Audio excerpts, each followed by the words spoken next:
عنوان الفيديو: مين أكبر جيش في العالم؟ فاكر إن أقوى جيش في العالم هو أمريكا ولا روسيا؟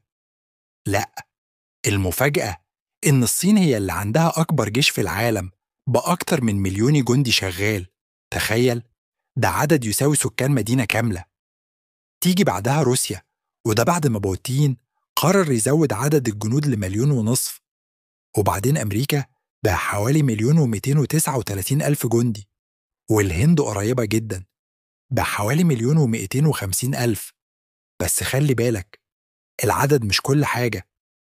أمريكا عندها تكنولوجيا وجيش متطور، وميزانية الدفاع عندهم بتعدي 800 مليار دولار، يعني أكتر من أي دولة تانية في العالم. فمين الأقوى بجد؟ الصين عندها العدد، أمريكا عندها القوة، وروسيا بتحاول تنافس.